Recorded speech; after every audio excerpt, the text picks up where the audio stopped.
morning. Y'all good? Yeah. Go ahead. Mac was just talking about the 18-play drive. Used 8:21 off the clock. He said that he had a conversation with you about maybe getting to play a little bit later to take a little bit more time off the clock between snaps. How did that conversation go, and what is your sort of philosophy in a drive like that? Conversation. It's just sometimes when coach wants to take a little more time off the clock, he just says it. So you slow some things down. And then it gets tricky at times because when you have momentum on a drive, sometimes it's because of the tempo. Or you want to tempo a certain play because it's an advantage for that play. But as soon as coach says we need to start draining the clock, then we're going to incorporate some of the things that we need to do to drain it. So we're trying to take as much time off as we could. But at that point also, the number one priority was to make sure we score so we could extend this thing to 2 scores. With where the clock was, and made it much more difficult, obviously, for Miami. So I try to weigh that out. But whatever coach wants, he's going to get, you know. But I think that's kind of where we were on that drive. We had a couple plays we wanted to run in tempo, and we did slow them down. I don't think we drained it to 3 though. And then the others, we just took our time because it really doesn't matter when you snapped it. So if we take as much time off the clock as we can and then just go execute. What is that tricky balance? Because you are who you are, and is there a concern that if you go in a little bit different direction or different pace, you're not exactly who you are? Well, I would say that the situation and the score dictate that, and I don't think coach would disagree with that. I think when the score is the most important thing, if tempo is what's getting you down there, like you got to do what you got to do to score, even if you have to leave some time on the clock. But if you can manage both, which it is manageable, and you want to do that, and that's why we drained a little more time on that drive, and we're still able to score. I think if the clock is the issue because you already have the lead that you want, then the priority is going to be draining the clock, and you slow everything down and you run what you're going to run, off of a slower tempo. The good problem we have is our guys are used to playing so fast, we don't have to push them to play faster. We're already doing that. It's actually harder, and because the linemen will be out there going like this, the quarterback's going like this, and the skills are going like this, and they want the play. And I actually do. I just put my hands out and let them know, hey, we're going to drain this here. So at least they get in that mode because they've been trained in practice every day to play this thing at a hair on fire tempo. And so when we got to drain the clock, we will. Final quick question on that. How pleased were you with the drive, 18 plays, using the time, especially at that point in the game, and the way you shrunk the end of the game by using as much time as you Well, we had a lot of long drives in the game. It wasn't one of the better field position games for us. We got the ball inside the 5, I think, 3 times. So I was pleased with the drive. I mean, you always want the perfect scenario. So we'd love to have taken more time off the clock and had scored a touchdown, right? So but it was a good drive for us, and I thought, one of the things we talked to our players about was it took some patience. We had to overcome some tough downs. We had to kind of take what they gave us. We didn't, usually a defense would love for you to get into a 14, 15, 17 play drive because the hope is you're going to commit a penalty or turn the ball over or make a mistake. It's hard to be that disciplined for that many plays without making a mistake, and so, the old bend but don't break philosophy on defense, if there really is one, is really predicated on trying to get you to screw this thing up. And so for our guys, for us to execute 17 plays and methodically move down the field and burn a lot of clock, which is what we really wanted there, and still score and extend it to 2 scores, that's a great drive for our offense. As a matter of fact, I think it was the best drive we had in the second half. Bill, you faced Mike Elko-led defense once before in the Orange Bowl a couple years ago. What similarities do you see between how that A&M team played and how Duke's team is playing so far this year? Well, a lot of similarities. It actually reminds me a lot of the Kevin Steele situation last week, right? We coached against Kevin Steele before, and what he's doing down in Miami is extremely similar, if not completely similar to what he's done when we've coached against him in other places. Actually, Coach Bignell and I have coached against, this defensive coordinator. We coached against Coach Elko, who we have a lot of respect a number of times. So when we were at Ole Miss and then in the Orange Bowl here in North Carolina. So their defense is very similar. You know, the talent base is different. You know, they have different strengths and different positions than they did at A&M, but and as cliche as it sounds, it is a very, very well-coached defense. So Duke is not out of position a lot, you know, and it's a bright team. They're in position. They're lined up. They make their checks. You motion, and they handle it pretty well. You shift, and they handle it pretty well. You do some things in and out of the box, and they get into what they want to be in that formation with either signals or checks or whatnot. So they've got it down. I mean, they know what they're doing out there, and they don't. The weaknesses that we're trying to identify don't come from a massive amount of missed assignments or mistakes. You know, every scheme has weaknesses.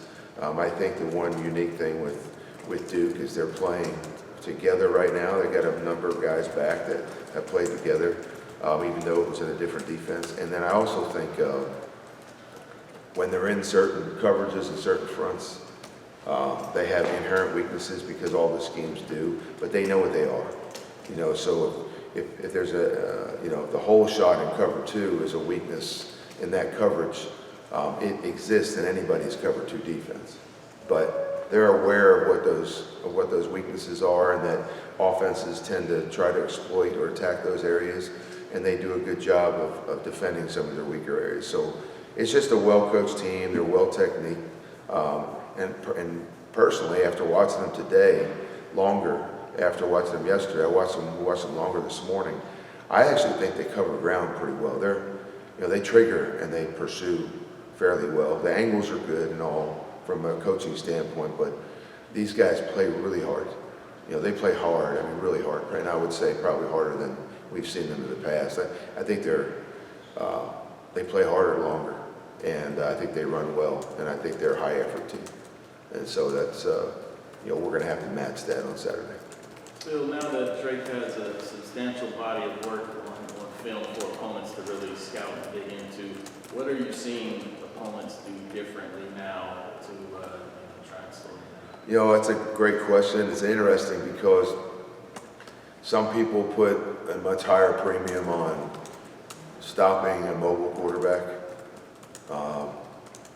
Coach Cristobal brought up twice, I think, in two different instances, our draw play. And, so it's interesting to see in the game when you finally get there and hear before or after what coach's thoughts are with regards to trying to defend us. And that is the biggest reason why we want to distribute the ball with everybody. You know, we want defenses to have to defend everybody, and that includes our quarterback. What we'd like is for Drake to be the add-on weapon when they work their tail off from a numbers standpoint to match everybody and get them all covered, or to, add players to the box to stop the run game. And then that's when any mobile quarterback is as big a weapon as he can be, is when people are overselling on defending the passing game. You know, they're dropping 8 or they're putting 7 or 8 in the box, and you're not accounting for the quarterback. The quarterback has a chance to be a huge weapon at that point. And then we've seen other teams that spy Drake. We've seen other teams that mirror Drake. We've seen teams that, they kind of hang one D lineman at the line of scrimmage for the draw so that when he takes off, he can slide or block the struck and go make a play. And all of those things have advantages. We've had teams in the past do a better job against our draw because the 3 tech and the shade are going to hang in there. And those are the teams that we've actually had more success throwing against, because when you're doing that to defend Drake, you're not getting the same type of pass rush that you might want. So defenses have to make concessions just like we do. You can't have everything. You can't have it both ways. He definitely has alerted the league and people that we play that he's going to utilize his feet as a weapon. And so it really comes down to defenses deciding, do they want to make him, is he one of the primary weapons they have to stop going into a game, or are they going to live with what they have to live with? And so the more we distribute the ball to our running backs and our receivers and our tight ends, I think the less they can pay attention to Drake May. Caleb, because one of his bigger games he had in his career at UNC. Would you like what he did? How he ran the ball? It seemed like y'all were a little bit more efficient in the run game compared to Virginia Tech. We were more efficient in the run game this time, and I thought Caleb's performance gave us that aspect. It wasn't just Drake May running the ball. Caleb also gave us some yards and some huge plays, catching the football.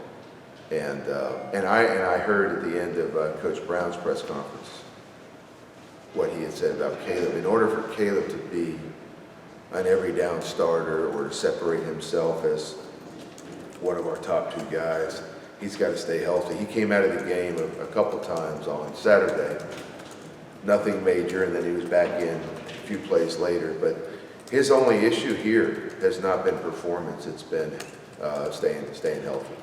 And I think the healthier he stays, the better he'll get. Caleb tends to, as he's been kind of streaky. He'll play for 3-4 weeks, and then he's tied down by something. And then he'll play for a couple weeks, and then he's got something that keeps him off the field injury-wise. The longer he stays out there, the better he gets. And there's been a couple times where we felt like, hey, he's getting close now to being one of those guys, and then he's off the field. And so I think for him is he's got to take care of his body and get sleep and eat right and do all those things and take care of himself out on the field. And if we can keep him healthy, I think he's going to be a really, really good one for us. And in the meantime, we're going to depend on Omarion when he's not out there. And so that's George and DJ are still in the mix, but as I said a few weeks ago, we're going to try to major in a couple of them, and that's what we've done here the last 2 weeks. Phil, how do you manage Drake in terms of, Matt was just talking about how he'll beat himself up a little bit too much, and after the game Saturday, Drake said he felt like he passed for like 98 yards, like it just kind of being overly critical of mistakes that may have happened. He is. I mean, he can have a good play and you can give him a compliment and he will, he'll talk about his drop wasn't perfect or he should have released it sooner, or he's just a perfectionist. That's the competitor in him. It's like when we first got here, we were about mid-season and we had won another big game and Coach Brown said to the staff on Sunday, he said, I stopped enjoying wins at Texas. He goes, and he said that, so enjoy this one. Tonight after dinner, we got to flick the switch and focus in on the next opponent, but he said enjoy it, you know what I mean? And I thought about it, and wins are hard to come by. Whether you're with a good program or a bad program, I mean, they are hard earned, and you do. I think you have to give yourself a little bit of time to enjoy that stuff when you win it. And that's really the same advice that every now and then I give Drake, you make a nice play, just appreciate it. You know what I mean? I mean, just because not everybody's capable of making some of those plays. And sometimes you surprise yourself. Like Drake came off the field after when he got hit, when he kind of, a little throw from the side there and it floated in the air a little bit. And, he felt the need to have to say, hey, I knew he was going to be open, like he wasn't just flicking it up there. And that was a play that we talked about. We really liked that play down to that area of the field. Josh was in there for that reason. We felt like he was going to clear the Will backer. And, he just was quick to say, that was the first time I heard him say anything really on the more positive end, like, hey, I knew I had that even though I was going down. Because I think he thought maybe I felt like he just floated that thing up there as kind of and he did it, and so we were running that route and that concept, and I thought he did a good job getting the ball off. But he is very consistently critical of himself from one play to the next on just about everything. And even when we grade him high in the game, he's quick to look at, if you had 8% of the plays that we'd like to have back because of mistakes, that's what he's focused on. And I think that's why you see him get better every week, is because just like we are doing with the offense, you're constantly trying to take the weak link and either shave it off or get it better so that you have a new weak link, and then the offense keeps getting stronger. And I think Drake is on that same process, truthfully. What's my weakness this week? Let's get it better. If he's not good at it, I won't stop doing it. And if he is good at it or he can improve it, we will. Phil, along those lines with Drake, did you get mad at him about either of those interceptions Saturday night? Because it looked like one time you were telling him, don't do that. You never want to turn the ball over. I think the conversation we had on the one that he threw to Bryson Nesbitt, he really, if he lifts that thing a couple feet, it's the same throw he's made to hit Bryson Nesbitt on a complete in numerous other games. So it's actually a throw that he does a really good job of. It was a little low, and it gave the defender an opportunity to play, and it didn't get to Bryson. I mean, those are, you don't want them to happen, but there was nothing to yell at him for. I think the other one, I thought we just waited a little too long. The guard got backed up by the D lineman, and it was in his face, and I don't know if he could stick his foot in the ground and really trigger. We waited too long, the deep ball kind of outran our arm with the way the pocket was. And I think at that point, sometimes you just got to throw it away.